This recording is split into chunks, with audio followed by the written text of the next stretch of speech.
Are we running? Yes, we're ready. Okay. Okay. My most recent job title, I am a freelance writer, editor, writing coach, and workshop conductor. What got you started in journalism? What got me started in journalism is the fact that I like to write, and it's something I did all through school, just on my own, not as a major, but I did a lot of that. And so when I came back and started looking for a job, I started looking for something that would allow me to write. Did you know what kind of writing you like to do off the bat, or? I really did not. I was a liberal arts major, so I did spend a little bit of time in journalism, but did not graduate in journalism. And didn't know, so I didn't know exactly what I was going to be doing with my writing, but I was felt like I was more of a creative writer than just a straight news writer as I understood it back then. And so the fact that my first newspaper job was as a features writer was a good thing for me. Okay, and you came to Nashville to become that feature writer, correct? I did. I grew up here, so Okay. just came back here to look for a job where I thought my chances were the best. Was there anything alluring about staying in Nashville where you grew up? It was familiar, and certainly going to work for a newspaper, that's a plus. It's not an absolute, but it is a plus to know the city and the people, and it makes it a lot easier to find sources and to kind of know what you're doing when you're young and you don't think you know what you're doing. Working at both the Banner and the Tennessean, what would you say is the most important thing you've learned in taking from working at both of those papers? I was full-time at the Banner for many years, and I just worked as more or less a freelancer for the Tennessean. I was a columnist, and I was not in the newsroom. I didn't have an office there. I was, at that point in time, I was at home. So I didn't, I was not as ingrained in the culture of the Tennessean as I was in the Banner. However, I think that one thing I learned from working for all the newspapers here is that there are a lot of people in journalism who are very dedicated and who are who have a real sense of being a public servant and getting things right. I think the media gets blamed a lot for they're making it up. They have biases. They have agendas, and I really did not find that to be true during my days at the Banner in Tennessee. We were really trying to get stories that were important to people, that had an impact on people's lives, that would change lives, and to get those stories right.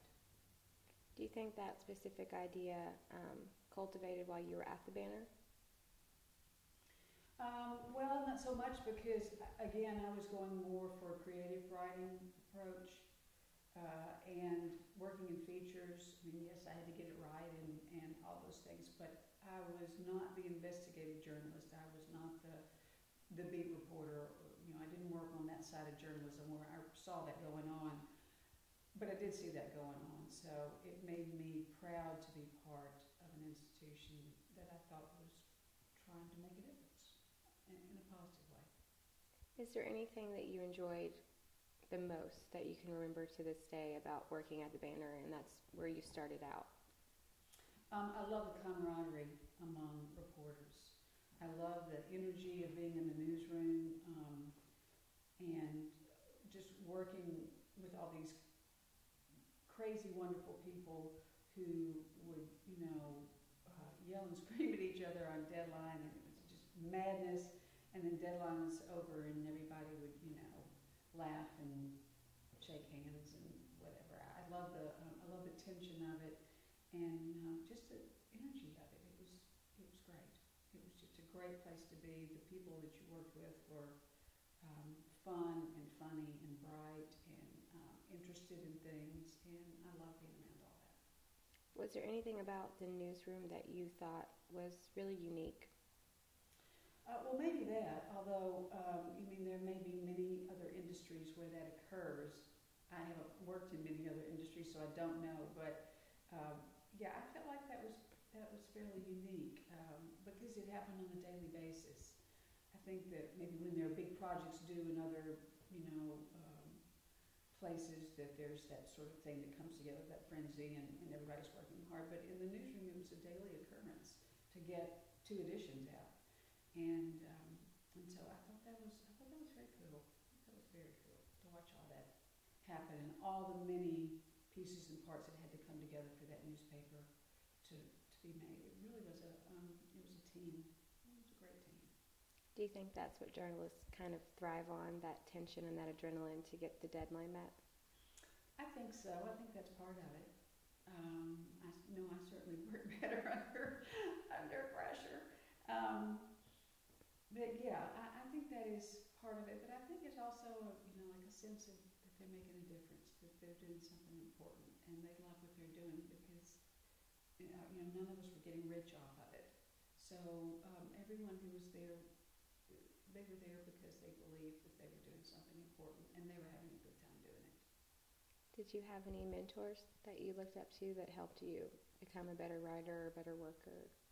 I had lots of mentors along the way because, like I say, I came in really not knowing what I was doing, having not had a background in journalism or never worked for publication or not even the school paper. So yes, I had a lot of wonderful people who helped me along. Jane Shrigley was my first editor at the Banner, and just a lot of people took me under their wing. And again, I think that was another wonderful thing about the newspapers, that it had such a team/family kind of approach that that it was very easy to be, to be welcomed and for people to help you. There was not a sense of great competition among coworkers because everybody kind of had their niche and everybody helped everybody else. What was his name again? It was a she, Jane Shrigley. Jane? Okay. Jane Shrigley. She was your editor? She was my first editor. What did you like about her? She was just kind and patient and, was willing to show me and help me and but also to leave me alone to do what I was interested in and to do what I did best. So yeah, she was great. You held multiple positions at a single time.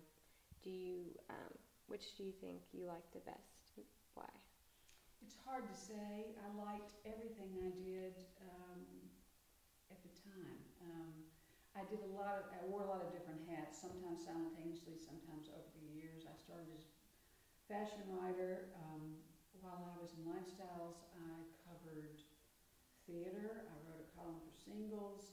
I covered home interiors. I wrote a lot of general features. I'm sure I'm forgetting something. Then I was Lifestyles editor, so I worked with the whole department. I loved that because I had extraordinarily bright, wonderful writers who were working in the department at that time, and that was just a magical time. And then I moved news side and wrote a local column, and so I got into a whole different group of people out there that I enjoyed, and so I liked it all. I really did. I liked, I reviewed cars for years. That was another aspect that I loved. I just love the creative process, and I guess I get bored easily. So it was wonderful to be able to move to all those different things. If I had to pick one, I'm not sure I could. I did love being Lifestyles editor when I had a stable of amazing people who were out there just allowing us to put together a wonderful section. What did you like about that in particular? Maybe something that drew you to it? I loved brainstorming and coming up with ideas, bouncing off all these people, all of us coming up, and then seeing it executed, seeing from beginning to end, and working with the designers to lay out the pages, working with the writers for how they're going to write the story, editing the stories, just the whole 9 yards. I loved being able to kind of have my hands in every aspect, not just the writing or not just the editing, but the whole thing. Do Do you remember what a specific day would have been like with your team? I don't know that there. You mean what a typical day would have been like? I don't know that there was ever a typical day, and that's what I loved about it because it was always random and changing, and I didn't. For example, if your music writers had been out all night covering something and they didn't even come in the next day, and so you'd have to check and see who's coming and who's where and who's, and then if a story would break on somebody's beat, then you would have to scrap what you were doing for the next day's cover and make sure you had room for that. And so it was like a giant puzzle with the pieces moving all the time, and you sort of figure out how to put them back together again, and it was great fun. I guess that's where the adrenaline and the pressure come back in. It does. It does. It does. Could you tell me about your city side items column? It was just sort of a collection of bits and pieces that were not full news stories. They weren't worth a whole headline, but they were kind of interesting. Sometimes they were funny. Sometimes it's a piece of something that happened in a meeting that didn't make somebody's main story, but was sort of interesting. So they would hand it off to me. I relied on a lot of people to feed me things, and from inside the newsroom, from their beats, as well as from outside, and that was an interesting thing to do. It was something different than I had ever done before. But the management had decided that they wanted a local column, news side, and I had been at the paper for a long time, and since I was native to the city, and they gave me sources, they asked me to do that. Was there a specific aura or maybe just sense that your column had that maybe just, I don't want to say reeked of you, that people could tell that you were writing it a specific way that you wrote or a specific style? That's a good question, and I don't know. Even though people handed me items, I wrote them. I would take the information and write it. So I guess a little tongue in cheek. I loved funny things that would happen. I don't know. I sort of thought that what made the column interesting was not so much me, but just the fact that it was a surprise every time you opened it, that you never knew what was going to be in there because I had free reign to talk about all kinds of things. And there was a lot of little short items, so you had a lot of entry points. So if you didn't care about this, you would jump in over there. Whether my sensibilities of what I included made it good or bad or whatever, I don't know. Are there any challenges that you faced along the way? Maybe not just doing that, but throughout your career? Well, let's see. There were always challenges. There were challenges as an editor. Anytime you manage people, you've got challenges, especially when you're managing creative people, which you are in the newspaper business. There were those kinds of challenges. When people weren't doing their jobs as well as you thought they ought to be able to do them, were those challenges.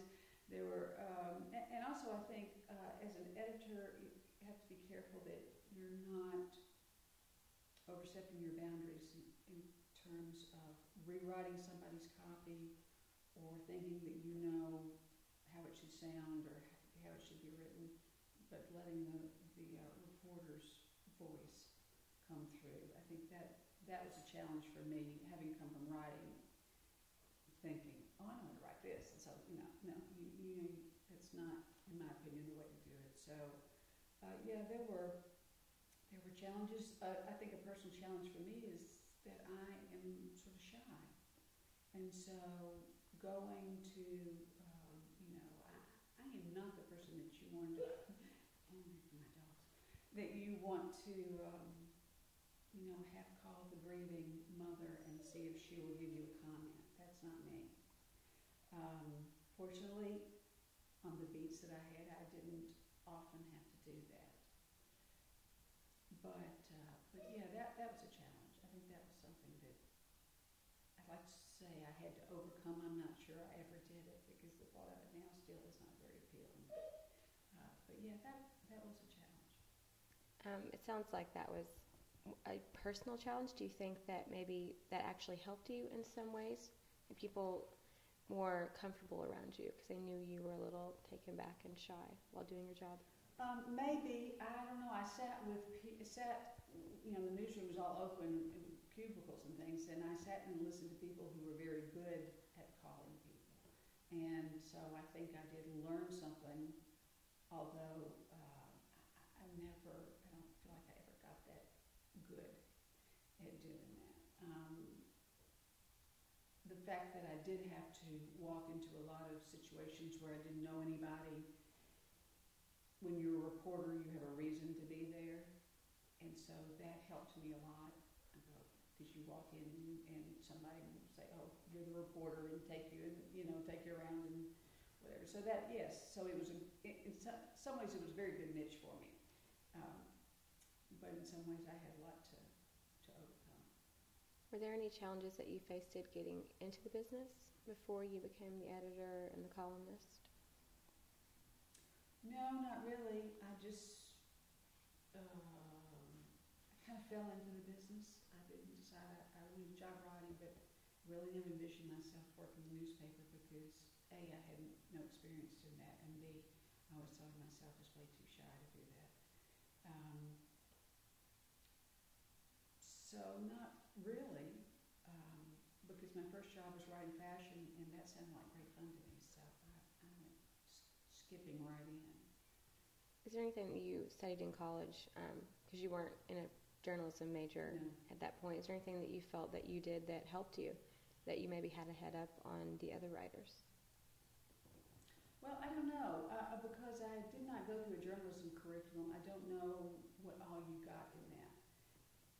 I did feel like, because I was a features writer, that having had a liberal arts background was not a bad thing, because I took a lot of different courses and learned a lot of different things, and I feel like that much of that may have helped shape my writing. Is there anything that you wanted to cover that maybe you didn't? I know that you weren't a hard news reporter, that you did the lifestyles and things, but there's always maybe a few things that might slip by that you wanted to touch on that you didn't? Nothing that sticks out in my mind, no. I don't think so. There were times when budgets meant that we couldn't cover stories that we, in as much depth as we wanted to, because we couldn't spare a reporter for that amount of time. So there were some constraints, but I really don't remember anything that it's just going to make it crazy in a year. Mm-hmm. I don't think there's anything I can do about it. Okay. Introducing Beth's dogs. My dogs. We're not going to cut this out. Yes, my dogs. Yeah. What way do you think you made your column your own? Now, are we talking about the city side column or Sunday column? Probably both, I guess.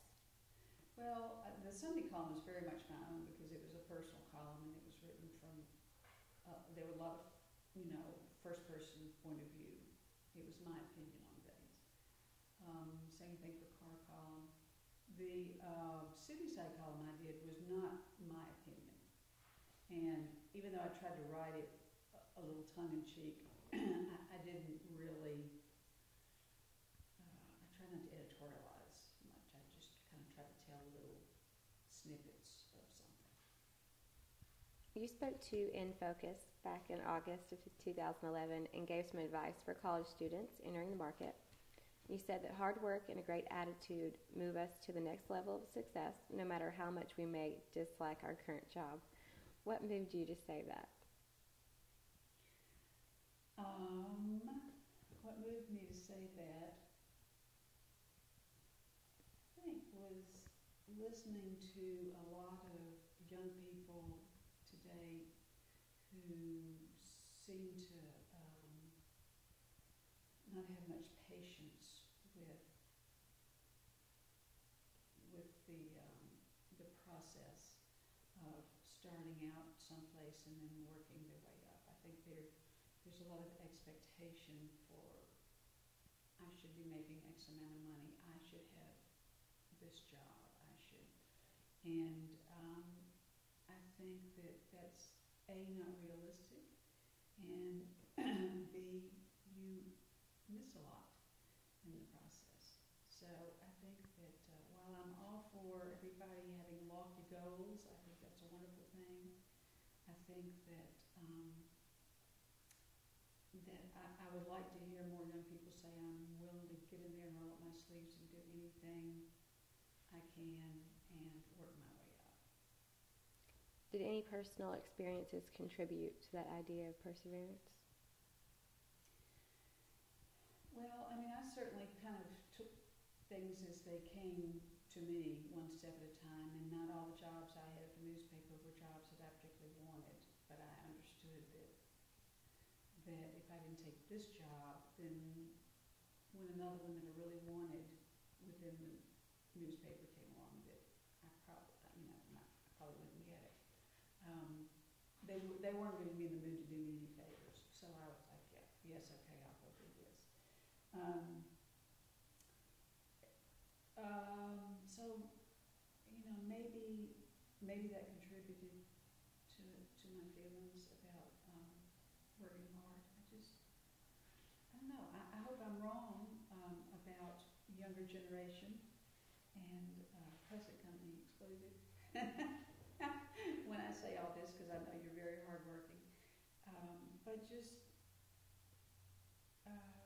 from what I read and from what I hear other parents saying, and I take full responsibility for all this because it's our generation, I think, who have perhaps given our children too much, and so they expect a lot immediately, and I just don't think that's the way it is or the way it should be. In what ways do you think your perseverance has helped you get to where you are today?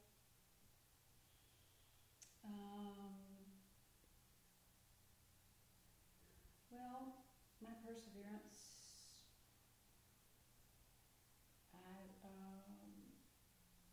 I've never shied away from, as I said before, from hard work or from taking jobs that maybe I didn't want at the moment, but they led me to do something else. A great example of that was, I was very happy in the features section, and when they asked me to go city-side and write this column, I really was not real happy about that. And I did it. And as a result, when the opportunity came along to write a car column, and I went to them and said, this is something I want to do, then I think they were amenable to that. So yeah, I think persevering and hanging in there eventually gets the results you want. The last column piece you wrote for the Tennessean was seemingly intimate. You could tell the column had touched your life and other people's lives by the way you wrote through your words. It was entitled "A Time for Change, a Thank You and a Farewell." In what way did it add to your life? To writing that column, or the column in general? The column in general. Well, it was wonderful because it was a personal column, so it allowed me to muse a lot about things that were going on in my life. I'm a big believer in that which is most personal is most universal, and that column certainly bore that out. Anytime I would write something about my own family or parenting or dogs or whatever, I would get great feedback from readers. And now the feedback was not always good. I believe be the first to say that, but it seems like when I would write on a real personal level that people would respond, and that was very gratifying. And it also allowed me to interview a lot of experts on many subjects that intrigued me, and so that was another thing that was, great. I got great free advice by doing that column. So yeah, it was, I enjoyed that immensely. Is there one thing in particular that you loved about it, that you wanted to write about all the time? One subject, Mm-hmm. well, not really, because I think, as I said before, I get bored easily. So I love, for example, writing columns that where you just kind of have broad boundaries that would allow me to explore a lot in between those boundaries, and that Sunday column did that. I mean, it was kind of, when people say, "What do you do?" I say, I write a column on women's issues, but women's issues were everything from the usual parenting and work-life balance, and but I don't know. I was just thinking about a column I wrote about the torture that we put ourselves through with bad shoes, and like, it was just sort of it just whatever was on my mind at the time I could explore, and it made it great. So you feel like women really resonated with you and your thoughts and your experiences through that column? I did enjoy that. Yes, I did enjoy that because I was the classic sandwich generation at that point in time. I had a small child and I had aging parents, so I got to talk about all those issues, and they were right in front of my face at all times. So yeah, I enjoyed that. I never was at a loss for what to do for next Sunday's column. There was always plenty of things to do. Pick on my husband. I did that a lot. Relationships. I mean, just everything. So yeah, I enjoyed that a lot. What were some examples of things that you would write about to talk to women?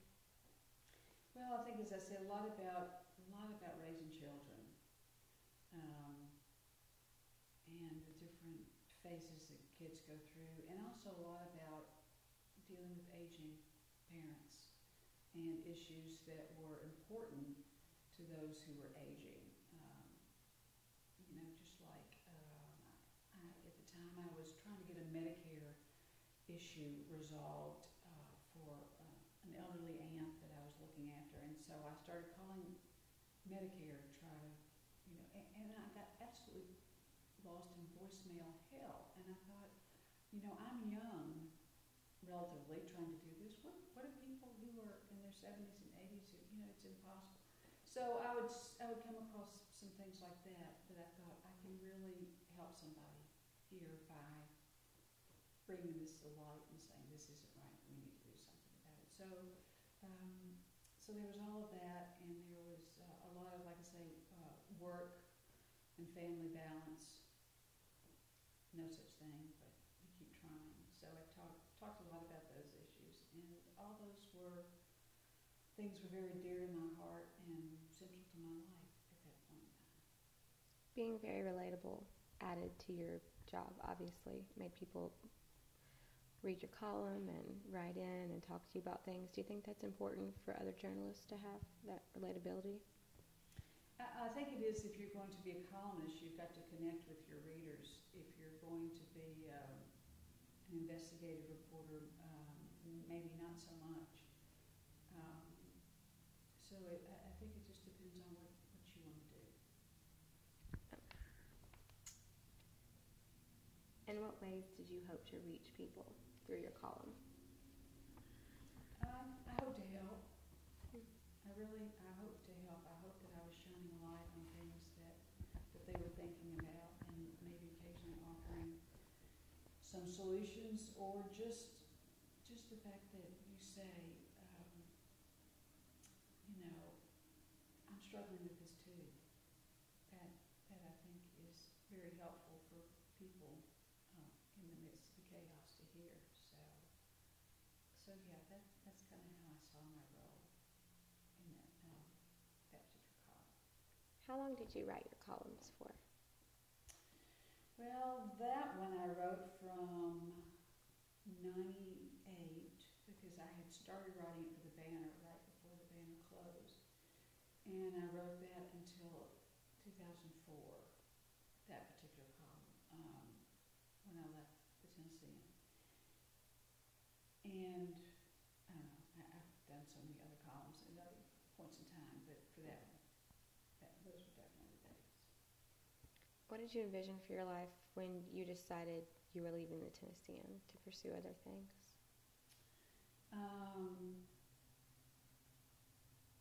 I was working on a book at the time for a company that had hired me to write a book.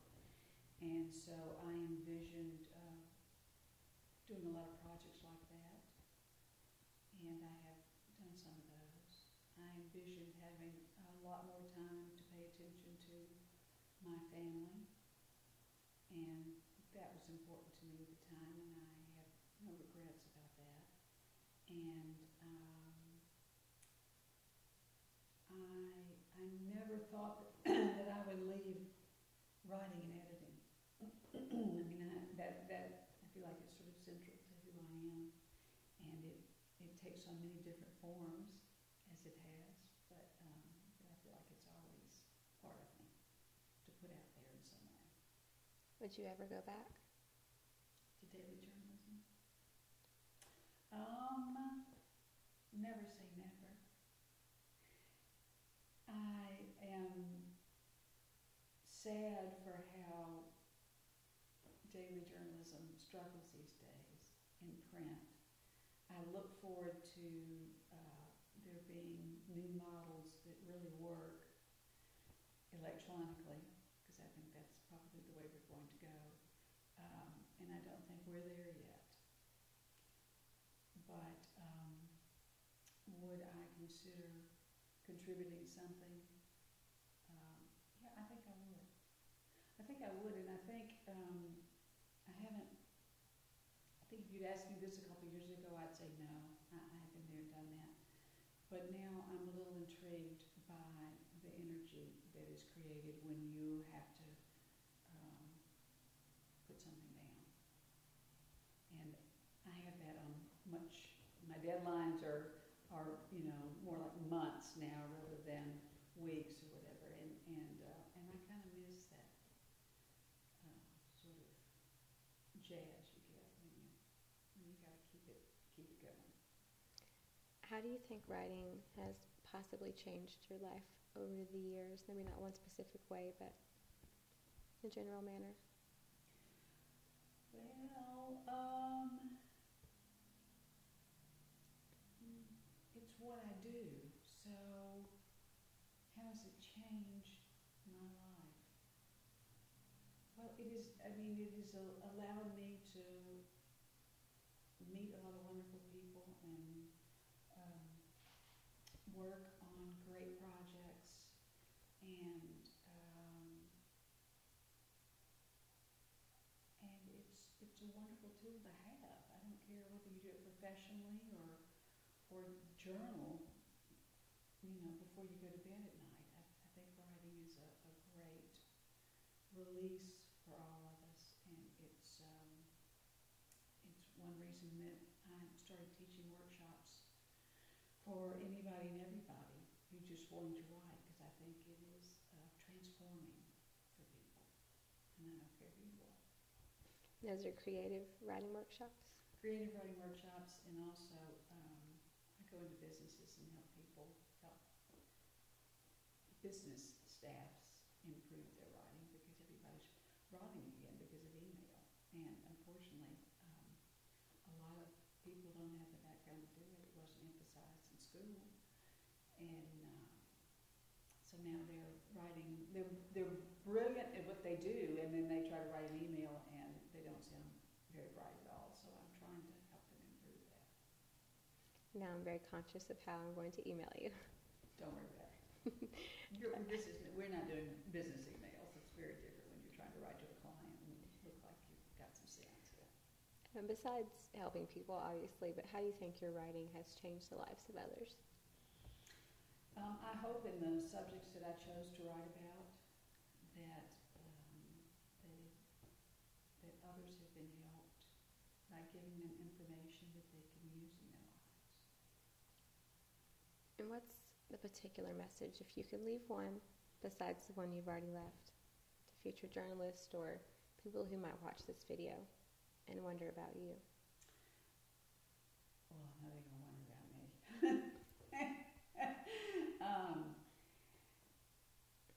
think that I just want to say that it is important work. It is very important work, and journalism is important. Um, and I am worried about it. I am worried that because of the internet, that anybody and everybody can write something now and put out their opinions and put out information, and there is so little accountability, and that is what I mourn about daily newspapers, is that there was accountability, that you knew that these pieces were being written and edited by many people, and whose livelihoods depended on them being fair and right and ethical, and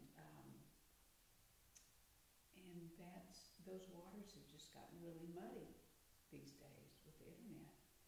And I sound all like the internet is the source of all evil. I don't mean that, but I just mean that the fact that that print journalism is on the wane. And can you reproduce this electronically? Absolutely, and I look forward to that time. But there's just a lot of misinformation out there these days. And also,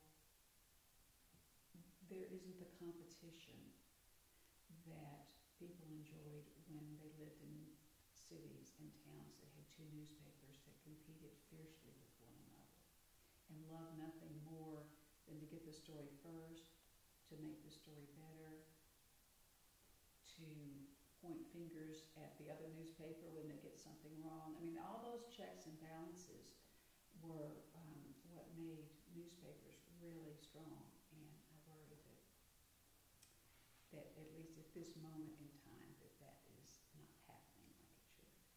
Did I answer the question, or did I go off in the weeds? Perfect. Okay. Yeah. Okay, Beth, will you give me advice to cars, relationships, family issues, parenting issues, and I just really want to thank you for doing this interview. My great pleasure. You know you're old when we're doing archival interviews.